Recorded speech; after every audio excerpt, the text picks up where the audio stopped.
Data protection by design. What's one of those then? It's like when you design data protection in at the beginning instead of trying to bolt it on at the end. Well, that sounds like a good idea. Let's do that.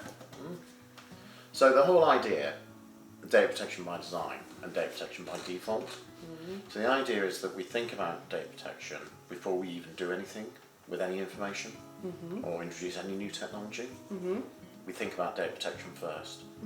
And then every single step of the way, until we decommission that process or that technology or whatever it is that we're doing, we think about data protection. So if you were, let's say, buying a new CRM, Yeah. Data protection up front. Think about data protection, what's the information we're going to put into it, what's the format it's going to be, where are we collecting it from, who's going to have access to it. where will it reside? Yeah, How will we move it? all of that. How we'll keep it up to date and accurate, how will we cleanse it, how will we securely remove information from it. All of that before we even go and look for a CRM system.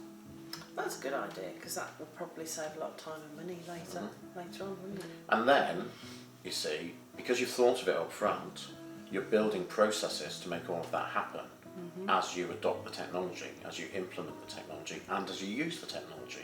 So as you start looking for one, as you start shortlisting them, as you have demonstrations, everybody's thinking about data protection through the whole thing, and then when it comes to implementation, it splits out to all the different departments that are going to use it. The processes that they build will already have data protection built into those processes. You can end up with a system that you've bought and implemented, and then you go, oh, we've got people who are opting out of our newsletter, we need to get them out of the system. Our system doesn't allow us to do that. Or we could have thought about all of that up front, and we've built the process to allow it to happen. And maybe, because we've got data protection by design, maybe what happens is when somebody hits unsubscribe, it comes back into the CRM system and automatically unsubscribes them. So you automate the process to make sure that it happens, which obviously is going to reduce overheads, going to make sure that that actually happens. Yeah, makes it more efficient, more effective. And it's more respectful of the data It's more subjects. respectful of the data subjects. All of that stuff. That sounds good. Sounds like something we should all be doing. Data protection by design and data protection by default.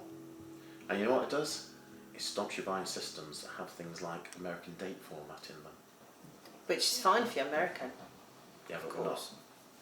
But Not American. We're not. I'm That's why definitely not. I don't drink coffee before 11, because I'm not American. I don't think you should admit that kind of thing on camera, Mike. Data protection by design. By design.